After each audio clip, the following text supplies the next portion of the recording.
Hello, today is day 43 of recording myself every single day. I have a lot to actually talk about. I have a few points written down. I have my first day of being done with school. I honestly didn't really do anything, but it was like a very big day because this was the first roommate that left. So that was actually really sad. It was really weird because in the moment I wasn't really that sad when he was leaving, when he was getting ready to leave.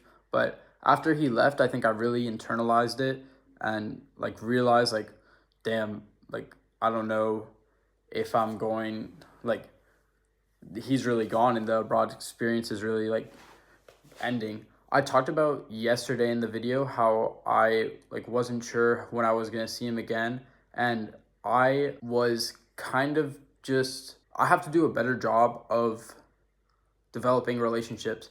And the realistically the next time we would see each other would be if I go to graduation, and just after I wrote him a little letter, a little text on WhatsApp, saying oh thank you, or just showing my appreciation for him. And during that letter I was absolutely bawling, crying. I didn't show any emotion when he was leaving, but after I think I really realized it, and it all just came out. And then I kind of let everything out and I feel completely fine now.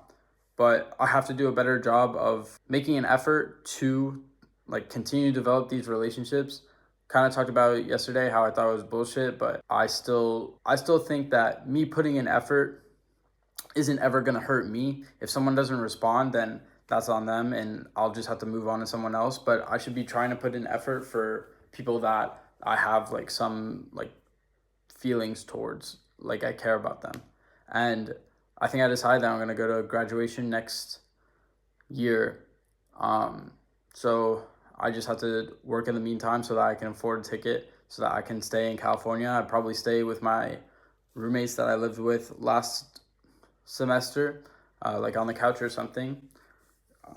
When watching yesterday's video and editing it, I was really kind of disappointed with how I was talking. It was supposed to be a really happy day, really exciting day. How I was supposed to be talking about how this really big thing in my life, my classes, and I'm finally done. I'm finally done with school, and how my new life is about to start. But I was just kind of talking about how I didn't really feel that great, and I should have done a better job of clarifying what I want to talk about.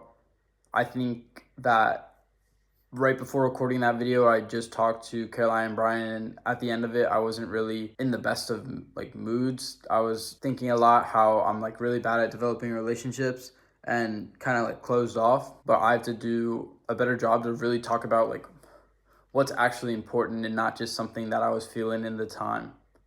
Something I did do today. I saw this YouTube short previously of John Jones talking about how he had a very average mindset, and that he was watching a lot of TED Talks and how he can become a mentally tough person. So I was like, fuck it, why can't I do the same thing? So I was watching a few different TED Talks. Some of them were great, some of them were not really useful. They were just talking about how they were going to conduct a study on a brain area, and it didn't really convey any information that was really helpful. But I think that's just how it is when learning about things. You're going to learn things that you're not going to agree with. You're going to learn things that aren't going to be that useful for you. But to stop because you found one video or one article that isn't really helpful for you or doesn't really make sense, doesn't mean you should stop. The major takeaways I did have from the TED Talks was, in order to reach your goals, you have to start. The problem I have, and I think in the TED Talk, this is kind of a universal problem. I don't have a problem continually to work on something once I start it. The biggest obstacle for me is to start the task, whether it's juggling, whether it's going to the gym, whether it's working on my business. I just need to start, and that's the biggest thing. I delay and procrastinate me starting working the small little tasks that I have to do every day.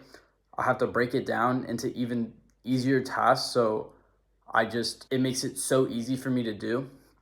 Like, for example, if I wanted to work on my business, what do I have to do? I have to open up my laptop and open up VS Code and do one prompt. And then if I can do that, which is like a very easy like task list, I know I can get into the groove of working. If I need to work out, if I need to start juggling, I just need to write down in my journal my what I'm going to do, and then have my watch on and get my ball ready. It's not like that to start. I should try to make it as easy as possible to have the least amount of friction. And then in the same TED Talk, he talked about when he was learning the German language, he had an iPod which he had the tapes on, and he used to have music on it, and he got rid of all the music. Create the least amount of frictions for the actions that take you towards your goals, and create the most frictions for the actions that delay your goals from happening. Another TED Talk, I watched 3 in total. 2 were good, 1 was all right. 1 was like not really useful. But the second one I watched that I thought was useful was building some self-confidence. My goal is to create like an unbreakable mindset. So the presenter talked about how there was really 2 things that were really important. It was actually really helpful for me because he was a soccer coach at a university, so he could like tie it to soccer. There's 2 main points. The first one was repetition. You have to continually do the like mundane like tasks over and over again until they become like second nature to you, and you don't even have to think about doing them. And then also, you having the confidence of doing all the reps allows you to go into any situation and not be afraid. The easiest example that I think I can give and that people give is public speaking. If you were to have to give like a big talk to a room of thousands of people, the best way to make sure that you can be prepared is to give that talk over and over again, starting out with just you either in the mirror or recording yourself doing the talk, and then eventually moving to smaller groups and then getting feedback from those people on how you can improve, and also watching tape on that to see how you can improve, and then just being so confident that it would be really hard for you to fail. I think for soccer, the way I can do that is that in the juggling, in the dribbling, just getting as much reps as I can every single day, so that both of those things are second nature, so I don't have to worry about like, oh, am I going to take a good touch? It's just, I know I'm going to take a good touch, and all I have to do is worry about where am I trying to get the ball, when I should be getting it on the ball, and not worrying about like doubting myself if my touch is going to go where I want it to be. And then the second pillar that he kind of talked about was self-talk. The main way he talked about it was from the perspective of a coach. When coaching, coaches will particularly point out when players make a mistake. If they shoot a ball and it goes way over the goal, they'll just say like, oh, that was bad. You have to fix this, this, this. But he suggested that a better way to go about instructing your players was to point out when they do something positive. So if they have like a good shot, to praise that. And I think he studied it with, I'm not sure if he studied it or it was a study with a Kentucky men's basketball team, but when the coaches would show positive game footage of what they wanted to see, apparently there was a much sharper growth rate for the players on the team.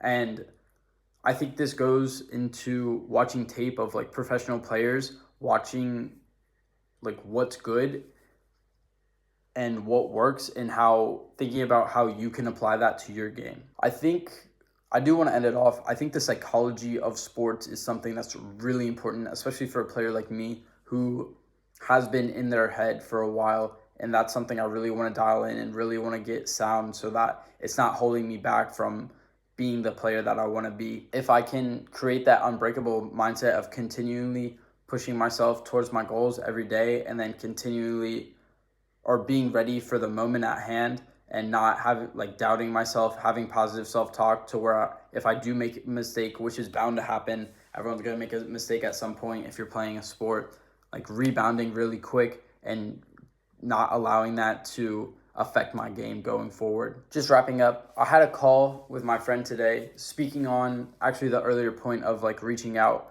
I haven't really talked to her that much this semester. I don't think we talked in too much, but I called her kind of out of the blue, and then she was like, "Why didn't you FaceTime me?" And then we FaceTime for like an hour, and it was just really nice to talk to her again. And I think that I'm not that like I think I am a little bit awkward, but if I'm with the right person, if I'm trying hard to care about them and trying hard to a combination of share what's going on with me and then learn about them, like the conversation isn't awkward. It's a good time. Even though we haven't talked in a while, it didn't feel off. Just putting in effort can make a real difference in your relationships. That's all I really have for today. Day 43 done.